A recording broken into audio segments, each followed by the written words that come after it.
Now, last night's forum was sponsored by the Iraq and Afghanistan Veterans of America, and Paul Rieckhoff, the group's founder and CEO, and he's with me now. Great to see you. Good to see you. Wow, the work you have done over the last 8 years is remarkable. Thank you, man. Congratulations. Thank you. It's been a team effort. What did you think of last night? I think the most important thing about last night is that veterans' questions were finally front and center. We finally got to ask them commander-in-chief type questions. Our military, our veterans feel like they've been left out of this debate, and I think the real stars were the veterans who asked questions. I wish it was about 3 hours longer. We want to continue it. I think last night was just the start of a Commander-in-Chief Forum series that IAVA wants to lead. We finally got to talk about VA reform. We finally got to talk about suicide. Finally got to talk about military sexual trauma. A lot of stuff that's been off the radar. Wow, I bet. So is on NBC. Why don't you come on and do it on Fox? Let's do it. We want to keep this going. I think there should be a conversation with the VP candidates. Both of them are military dads. We should do this every year. This is what our veterans and our military deserve. Their issues and their communities should be front and center. You know, we've been at war for over 15 years,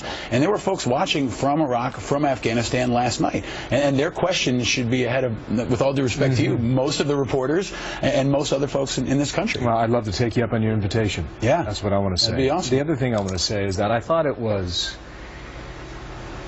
it's a difficult room when both are saying that the Iraq War was a mistake. And you have in that room veterans who have suffered greatly personally, right, professionally with their family members. Right. How do they take to that when? I don't think either when one someone wants to be commander-in-chief and says, hey, it was either candidate really got to that issue well. And that's why both of them are pretty unpopular in the military. Trump's leading about 2-1. But you see that, like with a lot of the country, a lot of folks just don't like either candidate. But I think what veterans understand is no matter what they think about Iraq, our service was valid. Our service was important. We did our part of the job, and no politician will ever discredit our service. And we're going to stick together. That's what you saw last night. Tremendous unity. All parties, all generations, veterans together, united, even hanging out for hours afterward, continuing that conversation. And we're going to keep this going. IAVA Forum is the hashtag. If folks have questions, post them online, and we'll keep these questions going all the way through the election. You just said neither Hillary Clinton or Donald Trump answered that question effectively. Were you pleased with their performance? No. I mean, no. I don't think anybody was satisfied.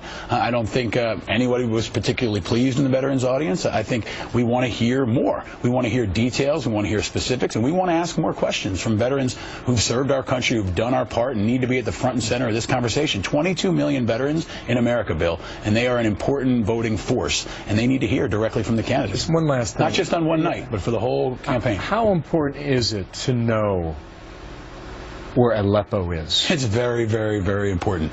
And I actually just spoke to Governor Johnson backstage at MSNBC immediately afterward, and I re-extended IAVA's invitation for him to be a part of an IAVA forum. We want to have a commander-in-chief conversation with him. That's why these forums are so important. They need to be asked the hard questions. Every candidate, Dr. Jill Stein, anybody else who wants to run for president, IAVA wants to have a conversation with you, and our veterans need to hear how you're going to answer the tough questions. Thanks for coming in, Paul. Thank you, Bill. Great work. Really appreciate it. My best to you. Thank you, man. All right. Paul Rieckhoff from IAVA. Thanks.